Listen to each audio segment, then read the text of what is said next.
So we have just over a week to go until we get the War Table featuring the Future Imperfect DLC for Marvel's Avengers, and of course that will come alongside Hawkeye.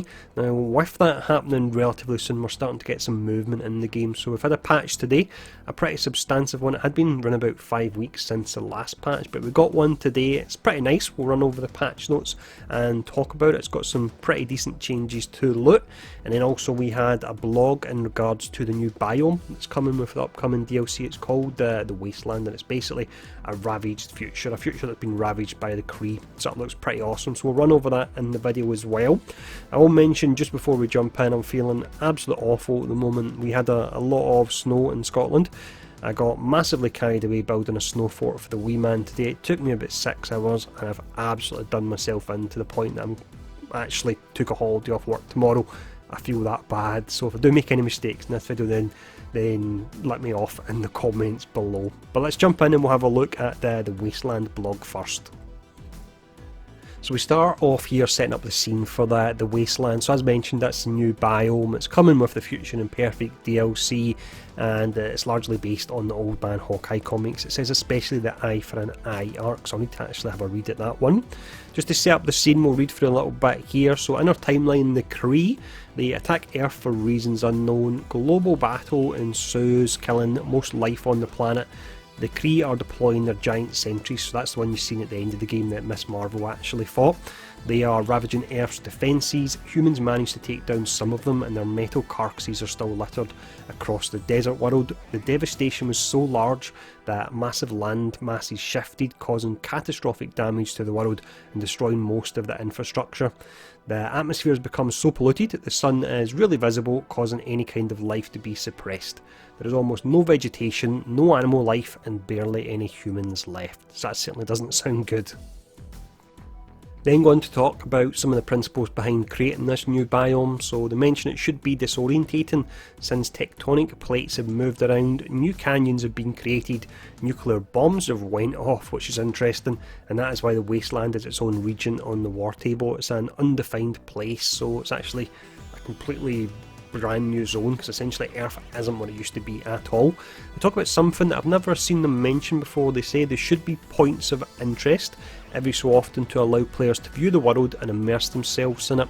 There are different types of points of interest. Some are remains of ordinary human life, like ruined buildings or a city block, while others are destroyed infrastructures like a collapsed tunnel with a highway running through or a decimated bridge.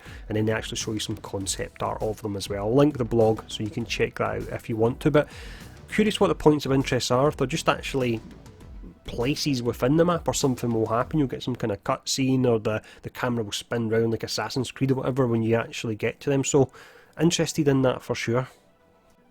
We then have some details on the Kree sentries. So it says they were an early focus point for us when designing the Wastelands.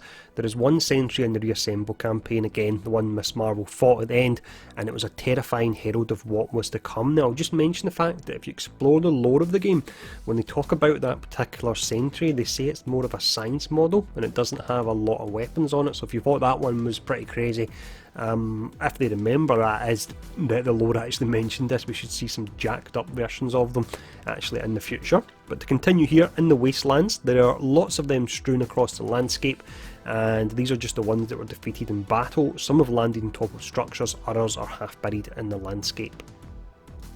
Just to finish up here then, before we have a look at some of the screenshots I've given, they've just mentioned the fact they'll have more concepts to share after the War Table deep dive. That's on the 16th, so it's just actually a week to go, and they'll get more into spoiler territory. So I imagine they're not spoiling too much yet because we've not had the trailer, which is actually going to show a lot. So that'll be another blog that's coming, so that is good to see. But let's check out some of the screenshots from the Wasteland. It does look gorgeous.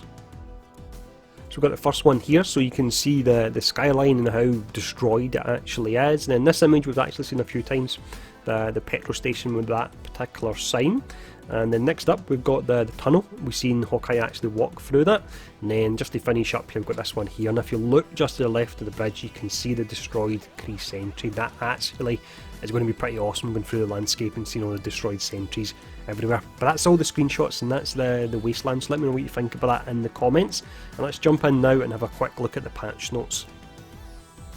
With these patch notes then, I broke them into different sections. I'll bring them all up. I won't read every line out for the reason being that not all of them are that interesting, and I genuinely am feeling that bad at the moment. I'm struggling to do a 5-minute video here, so we'll run through it nice and quick. But the first section is new features. It's talking about an increased resource cap for the Fallen. So it says polycodon, upgrade modules, DNA keys, fragments and units. Now fragments and units were most definitely upgraded, so that's nice, but the first 3, they haven't actually been upgraded. That used to be the cap for them before. So I hope that's some kind of error and they do go higher than that, because that's still pretty low, and I find on the 3 of them I'm constantly hitting that particular cap. Hopefully they add another 9 onto all of them, and that would be awesome. That would get me back in farming a bit more. For this section here, there's quite a lot listed, but there's just 2 I'll really focus on, so feel free to pause it if you want to read them all yourself, or again just click on the link for the patch notes. But the first one is Kate's Harm Room. I've seen a lot of people asking for that, so that's why it's interesting. It's now replayable for everyone who has already completed it. And then another day on Reddit, I seen someone who was unhappy about the fact when you're swinging early on in the campaign as Miss Marvel, you would get stuck. But that's now fixed, so it's about midway down. It says new normal, using grappling swing before it was unlocked in tutorial no longer gets the camera stuck in a bad position on some occasions. So that's some small fixes there, but ones that I've seen people mention, so they must have been a fair amount of people actually experiencing them. Just a few changes under this section here, but again they're ones I've heard a lot of people actually mention, so maybe they are genuinely still reading on Reddit to get some information on things that need fixed. So you've got Black Widow's hair now displays correctly in the classic stealth outfit, and then Iron Man's low battery emote now displays correctly. The last stream they had actually seen someone that kept spamming that, so who knows, maybe they got through to them and it got fixed nice and quick there. But again, nice to see a change that a lot of people have been asking for a while getting put in at last.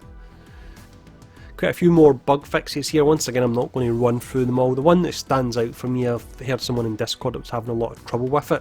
It's about 2/3 of the way down. It's fixed an issue where players were unable to change heroes in Quinjet for Hive missions. So I've seen some people that were unable to select certain characters for the Mega Hive, and that was pretty frustrating. So that's been fixed, but you can see a fair amount of other things have been fixed as well.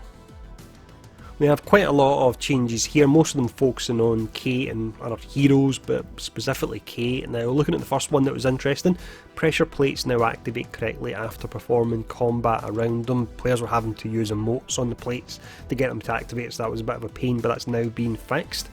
You then have mention about the Quantum Regenerator perk. When I reviewed their gear, this was something that looked to be really interesting, but I couldn't figure out how it worked, and it turns out from this it wasn't working. But this particular perk, it grants additional health and energy, and I think it was something like an additional 200% health, so I need to go back and look at that again because it could be pretty awesome.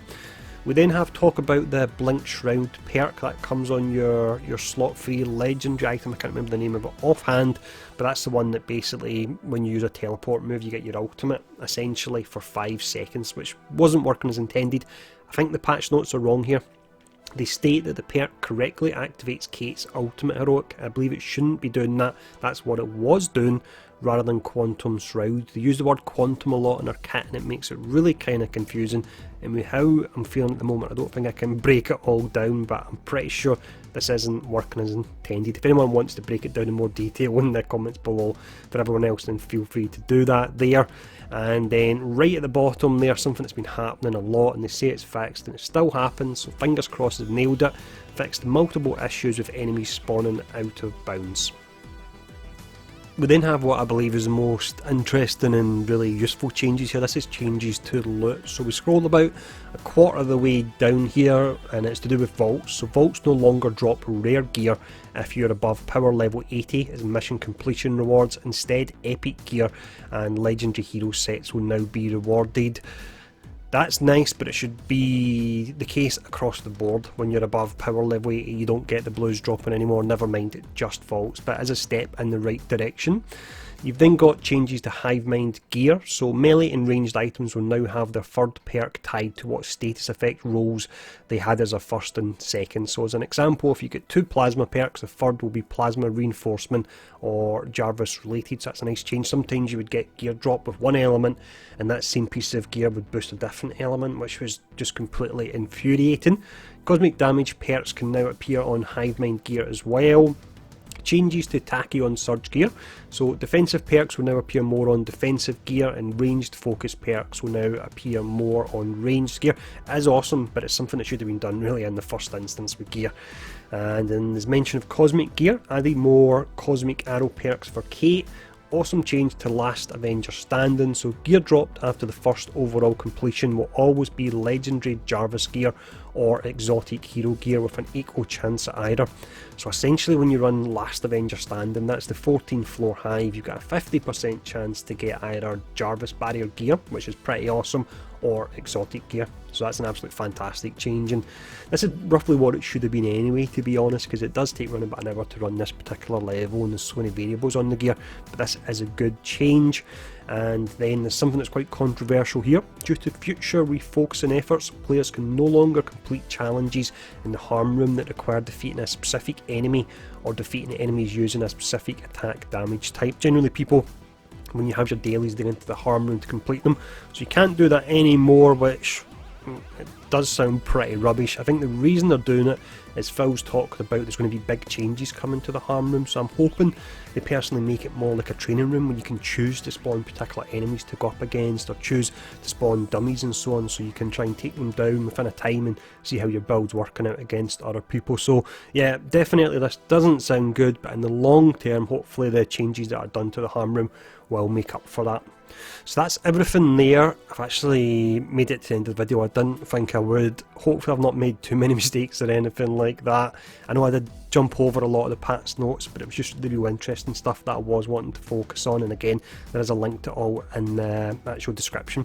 But let me know what you think about all this in the comments below, and thanks for tuning in. If you enjoyed the content, take the time to hit the like, share and subscribe button, and I'm on my way to bed now.